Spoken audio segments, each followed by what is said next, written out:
আসসালামু আলাইকুম, কেমন আছেন সবাই? আশা করছি সবাই ভালো আছেন। আজকে প্রায় 10 দিনের মতো হবে আমি এখানে হাতও দেইনি। এত ময়লা হয়েছে। চলো আমরা গাছ কাটি আজকে, কালকে সব পরিষ্কার করব। আজকে তো আর হলো না, তো গাছ এইভাবেই কাটতে হয়। হ্যাঁ, দাঁড়াও, এই, হ্যাঁ, বিসমিল্লাহ। গাছে নাকি ব্যথা পায়, কিন্তু এই জন্য আমার কখনো গাছ কাটতে ইচ্ছা হয় না, কিন্তু এত বড় হয়েছে না কাটলেও উপায় নেই। হ্যাঁ, কিন্তু কাটতে খুব মায়া হয়। আল্লাহ, জানি না গাছে কষ্ট পাই কি না, গাছের তো জীবন আছে, তাই না? এইটা লাগাবো ভিতরে, ঠিক আছে?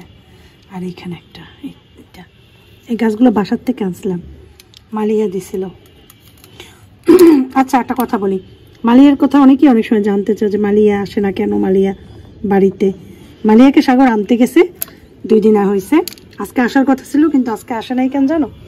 এই বাইরের এই যে দেখো না ওয়েদার, এরকম ওয়েদার, এই জন্য আম্মাও বললো যে না, আসার দরকার নেই, ওয়েদার ভালো হোক তারপরে আয়। তো সাগর আর মাহিলি একসাথেই আসবে। কালকে যদি ওয়েদার ভালো থাকে কালকে আসবে, আর কালকে ওয়েদার খারাপ থাকলে হয়তো পরশু আসবে। নিচে কথা বুঝছো? তো চলো আমরা এই গাছগুলা এইখানে লাগাবো, ঠিক আছে? কারণ আমাদের না মাটি নেই, মাটি থাকলে তো কতভাবেই লাগানো যাইতো। হ্যাঁ, আমরা এই গোড়াটা লাগাবো, আর এইখানে এই 2টা কেটে দেব। আর এইটাও নষ্ট হয়ে গেছে। 2টা কেটে দিলাম। আমার আসলে গাছ, এই গাছটাই শেষ হয়ে গেল। এই ভালো হয়েছিল, ওই যে আমাদের ফালাক বেবিটা টান দিয়ে যে গাছ উঠেই ফেলাইছেন, এরপরেই গাছ না নষ্ট হয়ে গেছে। যাই হোক, যত্নও করা হয় না, একটু গাছের নিচটা নিড়ানি করি অল্প করে তারপরে এই কটা লাগাবো। লাগাইছি, এখন এখানে পানি দিতে হবে। গোড়ায় একদম পানি নেই, মনে হয় 6 দিন আগে পানি দিয়েছিলাম, যেহেতু এই রুমে তো এসি অন হয়, আর পাতাগুলো অনেক তুলা জমছে। পাতাগুলো সুন্দর করে একটু মুছবো হাত দিয়া। পানি খাও, পানি খাও, পানি খাও, পানি খাও, পানি খাও, পানি খাও, পানি খাও, বড় হোক।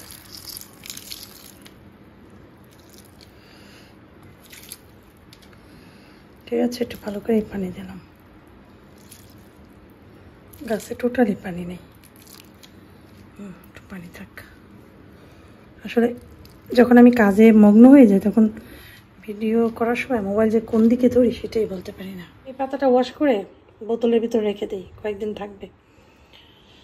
আর এইটা একটু লাগাই রাখবো, এটাও হবে লাগাইলে। একটা মহিলা কেক বিক্রি করে না, ভাইরাল হয়েছে, সবাই তাকে দেখে। ওই যে ওই মহিলাটা, এটা তো সবাই মোটামুটি ভিডিও দেখছে, যে ওইখানে ঢাকা এখন রাস্তায় পথে ঘাটে কেক বিক্রি হচ্ছে। ভালো উদ্যোগ। যে ওই যে একজনই ভাইরাল হয়েছে খুব বেশি, যার কেকটা সবাই বেশি কিনে এবং হুমড়ি খেয়ে পড়ে, এবং পেছন থেকে পুরুষেরা হাত দিয়ে মহিলার সামনে কেক নিচ্ছে। আমি জিনিসটা দেখে একটু অবাক হয়েছি, যে মহিলা এতটাই ব্যস্ত কেক বিক্রিতে যে পুরুষেরা তার পেছন থেকে হাত দিচ্ছে, কোন দিকে হাত দিচ্ছে, কি দিচ্ছে না দিচ্ছে সেদিকে তার অতটা খেয়াল নাই। সে কেক দিচ্ছে এবং পরে সুন্দর করে তাদেরকে বলছে, ক্যামেরা যেহেতু সে দেখছে সামনে, এখন সে বিশ্রীভাবে বলবে না, তাহলে তো ভাইরালটা নষ্ট হয়ে যাবে। সে সুন্দর, ভাইয়া হাতটা সরান, হাতটা সরান। আমি তো পিছনে ঘুরে থাপ্পড় দিতাম, সত্যি কথা, আমি এরকমই মানুষ, থাপ্পড় দিতাম। কিন্তু উনি ভালো সাজার চেষ্টা করছে। যেমন আমি, আপনারা ক্যামেরার ভিতরে আমাকে দেখেন, আমি ভালো সাজার চেষ্টা করি না, আমি যেমন আমি তেমন, ঠিক আছে? তো গায়ের উপর থেকে যদি পুরুষেরা হাত দিয়ে নিতে চায়, তো ওইসব পুরুষের তো থাপ্পড় খাওয়া উচিত, তাই না? এখন পুরুষরা বলতে পারে, তাহলে আপনারা বিক্রি করতে আসেন কেন? হ্যাঁ, বিক্রি করতে অবশ্যই, বিজনেস সবাই করবে, ছেলে মেয়ে মহিলা পুরুষ সবাই করবে, ঠিক আছে? তো গায়ের ভিতরে এসে যাই হোক, একটু গেল প্রথম কথা। আমি মহিলার এই জিনিসগুলো দেখে আমার কাছে একটু অবাক লাগছে, যে সে যখন দেখলো যে তার গায়ে পুরুষেরা পেছন থেকে হাত দিয়ে কেক নেওয়ার জন্য চেষ্টা করছে, এবং 3-4 জনে 3 দিক দিয়ে হাত দিছে, এবং খুব বাজেভাবে দেখা যাচ্ছিল মোবাইলের ভেতরে। কথা হচ্ছে, সেই মহিলাটাকে নতুন আবার দেখলাম আজকে একটা ফেসবুক পোস্টে, যে একজনে লিখছে যে আপু তো ভাইরাল হওয়ার পর আপুর এই অবস্থা। আগে যখন কেক বিক্রি করতো, প্রথম দিকে যখন কেক বিক্রি করতো মাথায় কাপড় ছিল না, সেটাও দেখছি। পরবর্তীতে মনে হয় যখন সে ভাইরাল হওয়া শুরু করছে, সে একটা ভেষ ধরছিল, সে মাথায় কাপড় টাপড় দিয়ে সুন্দর করেই বিক্রি করছিল। নতুন সে আবার আসছে শাড়ি পরে, জর্জেটে সুন্দর করে শাড়ি পরছে, এখানে এখানে এখানে এখানে চারদিকে মাইক লাগানো, সাউন্ডের ইয়েগুলো লাগানো, এবং তার মাথা তো কাপড়ই নেই, সে সুন্দর সেজেগুজে আসছে কেক বিক্রি করতে। এখনও এখানে কমেন্ট লিখছে অনেকে যে মানুষ ভাইরাল হওয়ার পর নষ্ট হয়ে যায়, বা ক্যামেরার ভিতরে আসার পর মানুষের লজ্জাশরম নষ্ট হয়ে যায়। আসলে কথা এটাই, যারা যেমন তারা তেমন। আজকে 8 বছর যাবৎ ভিডিও করছি, কেউ কখনো মাথা কাপড় ছাড়া দেখে নাই, কেউ কখনো চুল দেখে নাই। যেভাবে আমি মানুষের সামনে প্রেজেন্ট হই আমি তেমনই আছে 8 বছর যাবৎ। আগে যেভাবে চলতাম সেটা আলাদা। আমি প্রায় 10 বছর যাবৎ হিজাব পরি, ঠিক আছে, 9 বা 10, হ্যাঁ 10 বছর যাবৎ হিজাব পরি। 10 বছরে আমি এমনই, মানে আমার পরিবর্তন আমি আনিনি আমার লাইফে। আমি বাসায় মাথায় কাপড় থাকে না আমার, কারণ আমার সংসার। যখনই আবার আমার বাসায় কোনো মানুষ কলিং বেল চাপ দেয়, আমি সাথে সাথে আমার বেডরুমে চলে যাই। পুরুষ আসলে দেখা করার মতো হলে দেখা করি, ওইভাবে মাথায় কাপড় টাপড় দিয়ে এসে। আর যদি মনে করি এর সাথে দেখা করার আমার কোনো দরকার নেই, আমি তার সাথে দেখা করি না। আমার বাসায় অহেতুক মানুষের আনাগোনা কম, একদম গোনা গোনা কিছু মানুষ আমার বাসায় আসে। আমার হাজব্যান্ডের বলা যে অহেতুক বাসায় মানুষ আসবেন, এবং পুরুষ মানুষ তো আসবেই না অহেতুকভাবে, যদি দরকার না হয়। তো এভাবেই চলে আসছি। তো যে যেমন সে তেমন। অনেকে মনে করে ক্যামেরার ভিতরে আমরা আমাদেরকে শো করি, এই জন্য মনে হয় মানে যে মাথা কাপড় ছাড়া তাকে ধরতে পারে, তাকে দিয়ে আবার আরেকজনকে কম্পেয়ার করে যে মানুষ ক্যামেরার ভিতরে আসলে মানে খারাপভাবে তাকে প্রেজেন্ট করে। আসলে কথাটা সেটা না, যে যেমন সে তেমনই, যার যেভাবে বিহেভ সে সেটাই দেখাবে, সেটা ক্যামেরায় হোক। তবে আমার কথা হচ্ছে, আপনি যদি মাথা কাপড় ছাড়া থাকেন, এটা আপনার ব্যাপার, এটা নিয়ে আমি কোনো কথা বলবো না।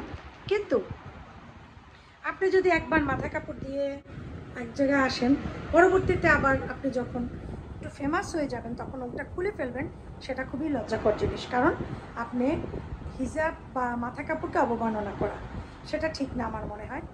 আর একটা কথা বলে আপনাদেরকে, আপু ভাইয়ের যারাই আমার ভিডিও দেখে না কেন, ইদানিং খুব বেশি এআই দিয়ে ভিডিও, মিথ্যা ভিডিও বানিয়ে মানুষকে প্রেজেন্ট করা হয়। এবং এটা আমি বলবো যে আমাদের মানে আমরা তো আসলে বুঝি না, আমরা ভিডিও বা একটা কিছু দেখলেই মনে করি এটা সত্যি। হ্যাঁ, সত্যি আর মিথ্যার ভিতরে কিন্তু ফারাক থাকে।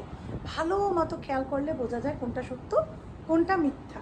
তো সেগুলো বিবেচনা করে আপনারা ভিডিও দেখবেন। অনেক ভালো ভালো ইউটিউবারদের ভিডিওতে দেখি ওদেরকে ছোটো করার জন্য, খাটো করার জন্য ভালো ভালো যারা আছে তাদের ফেস নিয়ে এআই দিয়ে এমনভাবে তৈরি করে কিছু একটা, দেখতে জঘন্য নগণ্য লাগে, কিন্তু আপনারা সব কিছুতে কান দেবেন না, ঠিক আছে। এখন দুনিয়াটা অর্ধেক না, অর্ধেকেরও অনেক বেশি মিথ্যায় বেশি জড়িয়ে গিয়েছে, সত্য খুবই কম। এবং সত্যর সংখ্যা মানে গণনা করে বের করা যায় কয়টা সত্য। সেই জন্য সব মিথ্যার দিকে তাকাবেন না, সবই ইদানিং মিথ্যা, সব কিছুই মিথ্যা হচ্ছে, এটা আমার মানে অনুরোধ। আর ওই যে বললাম যে মানুষ ক্যামেরায় আসলেই সেই মানুষটা খারাপ না, ঠিক আছে। আর যারা মনে করেন এই ধরনের যে ক্যামেরার ভিতরে ভাইরাল হলে বা আসলেই মানুষ মেন্টালিটি চেঞ্জ হয়ে যায়, তাকে প্রেজেন্ট করে অনেক খারাপভাবে, সবাই সেটা করে না, যারা যেমন তারা তেমন, ঠিক আছে। আসিফের আব্বুকে কল দিছিলাম যে একটু বাজারে যাব, চলো আমার সাথে। মানে চলো বলতে সে ইয়াতে গেছিলো, আগরপুর গেছিলো, তার বাবার মানে বাপ দাদার যে বাড়ি আগরপুর মিয়া বাড়ি। তো সে তখন রাস্তায় ছিল, আসার পথে ইয়ার কাছেই ছিল, চৌমাথার। তো তাকে বললাম যে তুমি আমার সাথে একটু বাজার করবে, বলে কি না আমার এখন ইয়াতে যেতে হবে, আমতলা যেতে হবে। তো আমি বললাম কাউকে পাইও না, একাই চলে আসছি বাজারে, একদম একা আমি। তো এখান থেকে আমি চিংড়ি নিলাম কিছু, চিংড়ি নিয়ে তারপরে আমি এখানে আসলাম সবজি নিতে। তো এখান থেকে আমি নিলাম হচ্ছে লাউ নিলাম, তারপরে কাঁচামরিচ নিলাম, ধনিয়া পাতা নিলাম, হ্যাঁ, তারপরে লেবু নিলাম, তারপরে আর কি নিলাম বাসায় যেয়ে দেখাবো। তো এখান থেকে একটু এই যে ইয়া নিলাম, এই যে মুড়মুড় খেজুর কী জানি বলে, খুরমা বলে কী জানি বলে, এইটা নিলাম। তারপরে রিকশায় উঠলাম, একটা আনারস কিনলাম। তারপরে বাসার দিকে যাচ্ছি, যে আবার রান্না করতে হবে আমার। আর এখন বাজে প্রায় 8টা। তো বাজার করতে করতে একটু লেট হয়ে গেল। আর চিকেন কিনলাম, এই ডিম পাড়া মুরগি যেটা, সেটা। তো এখন ওই মুরগি যে রান্না করব বাসায়, এই আর কি। আসার সময় নিচে আমাদের যে গার্ড জাহাঙ্গীর ভাইকেও বলছি যে জাহাঙ্গীর ভাই রাতে খাবার খাইয়েন না, আমি আপনাকে দেবো, একটু খাবার দেবো, তো একটু লেট হইতে পারে বলে আসছি, কারণ কোরআন পড়তেছিল জাহাঙ্গীর ভাই। তো জাহাঙ্গীর ভাই তো গার্ড আমাদের, তারপরে ওনারে আমি করি, মাঝে মাঝে চেষ্টা করি একটু খাবার দাবার দিতে, কারণ একা একা রান্না করে খায় তো সে। কালকে আমি আবার নিচে ইদানিং হাঁটি, আমাদের এই এই যে বাসার সামনে যে জায়গাটা না, এইটুকের ভিতরে অল্প একটু জায়গা, ওই মনে করো 50 বার 40 বার এরকম রাউন্ড দিই, মানে এই মাথা দিয়ে ও মাথা যায়, ও মাথা দিয়ে ও মাথা যায় এরকমের। তো এই দেখো, আর দেখতে থাকো আমি বাজার কী করেছি, তার আমি কথাও বলতে থাকি। তো জাহাঙ্গীর ভাইকে জিজ্ঞাসা করলাম কালকে, জাহাঙ্গীর ভাই কী কী দিয়ে ভাত খাইলেন, দেখি ভাত খাইতেছে, বলে কি আলু ভর্তা আর ডাল। আরও একদিন জিজ্ঞাসা করছে আলু ভর্তা ডাল এরকম। তো যখনই আমার বাজার টাজার করে আনে, তো আমি তখনই দেখা যায় ওই যে ডিম কিনে নিয়ে আসলে আমি ওখান থেকে একটু দিয়ে দেই 2-3টা ডিম। তারপরে আবার দেখা যায় এভাবেই আমি মানে অনেক তো পারি না, বা অনেক সময় খেয়ালও থাকে না, যে অনেক সময় অনেক তরকারি দেখা যায় আমাদের খাওয়ার পর থেকেও যায়, যেটা পরে খাওয়া হয় না, কিন্তু যে দেবো অনেক সময় খেয়াল থাকে না। কিন্তু চেষ্টা করি, আমি বাচ্চাদেরও বলি যে ভালো একটু বাসায় রান্না হলে তোমরা মনে করো যে নিচের আঙ্কেলকে দিতে হবে। তো ওরা খেয়াল থাকলে ওরা বলে আম্মু আঙ্কেলকে একটু দেবে না, তো তখন মনে হয়। তো আসলে কি 10 জনের ভিতর মানে 5 জনের ভিতর থেকে 2 জন চলে যায়, এরকম ব্যাপারটা। সবারই উচিত আমাদের, আমরা যখন খাবার রান্না করি একটু বেশি খাবার রান্না করে আমাদের পাশে যদি কেউ থাকে যে তাকে দেওয়ার মতো, তো দেওয়া উচিত। তো দেখো কি সুন্দর আমি চিংড়ি মাছ কিনে নিয়ে আসছি, ডিম পাড়া চিংড়ি মাছ একদম, এটাকে বলে মৌকাঠালি, ঠিক আছে। তো এই চিংড়ি মাছটাকে আমি 3-4টা ভাগ করে রাখবো ওই তরকারি খাওয়ার জন্য। আর আজকে দেখি যদি লাউ করি তো করলাম, আর না করলে তুলে ফেলবো, তবে কিছু চিংড়িও কুটে ফেলবো।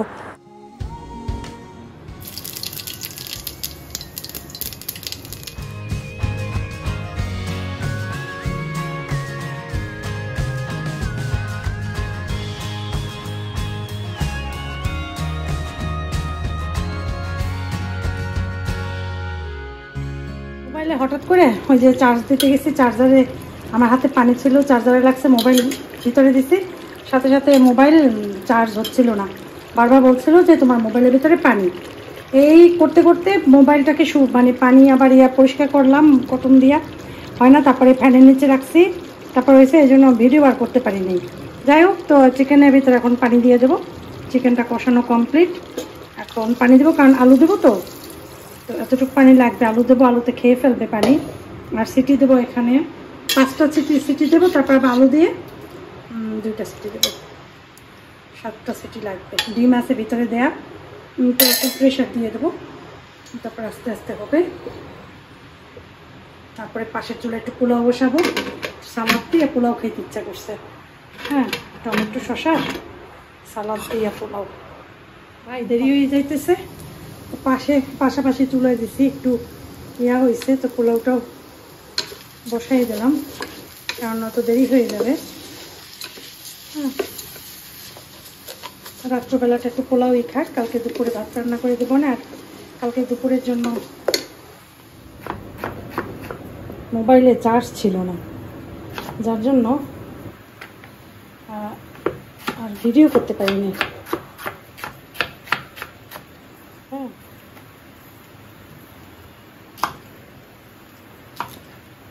এবার হাঁড়ি পাতের কতগুলো ওয়াশ করে রাখছি।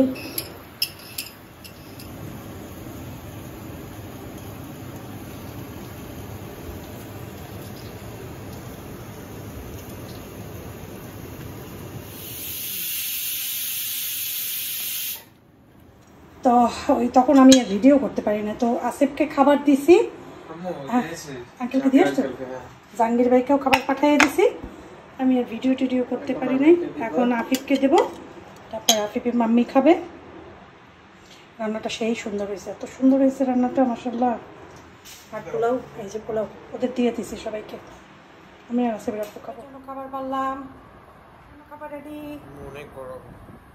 থ্যাংক ইউ মা, ওয়েলকাম।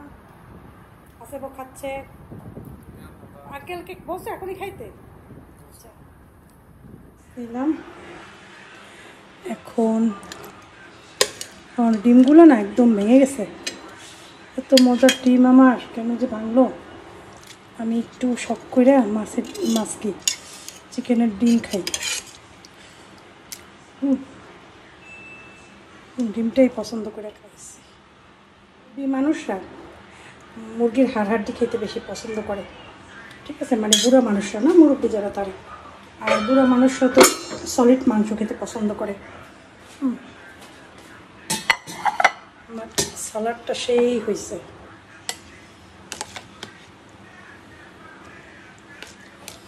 আসে বেড়াবো, বেশি টমেটো খায় না, এটা খাবে আসে বেড়াবো। তো চলো আমরা খাই। রাইস খুব বেশি একটা নেই অল্পই নিছে, তরকারিটা একটু বেশি নিছে। আর লাউটা পাক করতেই পারি না, লাউ চিংড়ি। হ্যাঁ, অনেক লেট হয়েছে তো, মজা হয়েছে না, সেজন্য আমরা না এমনিতে ছোটো লাইট জ্বালাই, বড় লাইট জ্বালাই না, ঠিক আছে। বড় লাইট জ্বালাইলে একটু সুন্দর লাগে, একটু লাইটটা জ্বালাতে কষ্ট করে হাত দিয়ে, বড় লাইট জ্বালাইলে ভালো লাগে দেখতে। এই পাশেরটা প্রথমটা, এই যে এটা জ্বালাইলে দেখতে একটু ভালো লাগে।